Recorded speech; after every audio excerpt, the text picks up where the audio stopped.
But is it legal? So you want to be a dumpster diver, do you? Well, you have come to the right place. My name is Julie. Welcome to the Frugal Family. I have been a dumpster diver for well over a decade, here on YouTube for 6 years, but so much dumpster diving experience well before that. Lots of saving money, lots of salvaging, upcycling, recycling, reselling, all of it, using the stuff in our home. For instance, this fabulous shirt. That was from the dumpsters. You want to know how to do it? You want tips? You want tricks? You want to know what to avoid? I'm going to tell you all about that in this series, How to Dumpster Dive. Before we get started, I am not a legal professional. I do not encourage or condone illegal activity of any kind. Today's episode of How to Dumpster Dive will be a rather quick one. And the reason for that is that the answer to the legalities question comes down to you in the end, specifically where you live, what the laws and ordinances are in your particular situation. I cannot answer that individually for each and every one of you. In order to know in your particular area if it is technically or actually illegal to dumpster dive where you live, you are again going to have to do some homework. Some towns, cities, counties, states, etc. do have actual ordinances, for instance, Orem, Utah, on the books that make it illegal to dumpster dive, period. You will need to do your research for the areas you plan to dive. But what can I tell you that covers everyone? Well, trespassing is a more universal legal situation that all aspiring and active divers need to consider. Any property owner can have you trespassed, and this can include a ticket and maybe even a fine, and in some places, possibly even more harsh penalties. Any dumpsters or garbage cans that remain on private property still belong to the property owner or renter. I know that is super frustrating because even though they planned on discarding those sometimes perfectly good items, intending them for the landfill, they do still own them. It has been argued that the garbage now actually belongs to whatever company owns the usually rented dumpster. But when your average patrol officer responds to the situation at the behest of an angry store manager, the officer is unlikely to care about the nuance of property rights in regards to garbage. You might have the opportunity to argue your case in front of a judge later, but I promise you, nothing in that dumpster is worth it. And if you are in jail, you can't dumpster dive. So this brings us to the most important thing I can tell you. A universal truth for all dumpster divers when it comes to legalities. If you are quick, quiet, and clean, you will rarely have to worry about those legal questions. Hurry! Don't make a mess. Don't draw attention to yourself, your presence, your activities.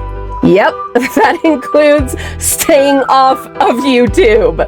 Avoid anything that brings attention to what you are doing, and you won't often have to deal with confrontation, legal questions, or possible citations, and even jail time. Another universal truth: pick your battles wisely. Even if you find yourself in a confrontation and you feel like you are being treated unfairly and you want to stand up for yourself, your righteous mission, your earth-saving activity, don't. Just get in the car and leave. Because again, you can't save anything if you are in jail. Just move on, find another bin, or wait and come back to the same bin a few weeks later. I know you are frustrated and you want to tell that employee that they are wrong, and you want them to see the long-term consequences of their unnecessary wastefulness.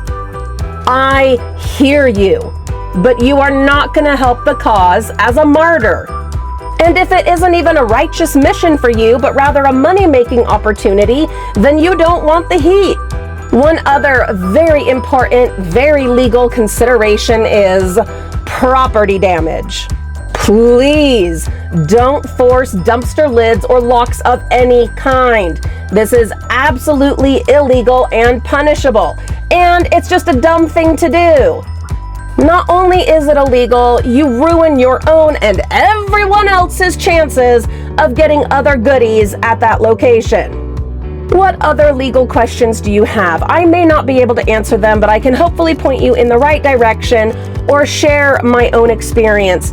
At the end of the day, I will reiterate that I am not a law professional, and very clearly, let's make this just overtly clear, I do not encourage or condone or incite illegal activity of any kind. I am here to share my experiences and my story, the things that I have learned in over a decade of dumpster diving. You will do with these stories, this entertainment, you will do with it what you will.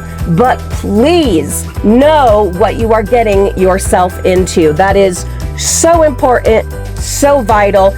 You are responsible for the consequences of your choices and your actions. So it just makes sense to know every possible consequence and ramification of the choices that you make.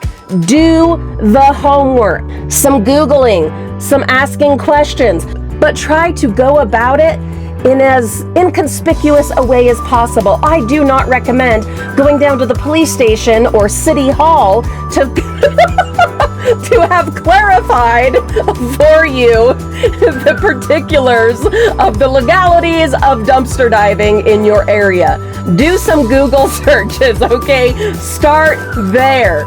All right, my students, my aspiring dumpster divers, I do hope that this information was helpful and that you feel more comfortable now with venturing out there. You're gonna know what to look for, what to avoid, and we can't share it all in just one video. This will be a progressive series, so definitely be subscribed because I've got the information, I've got the experience, good, bad, and otherwise, and I'm here sharing it with you. Have a beautiful day.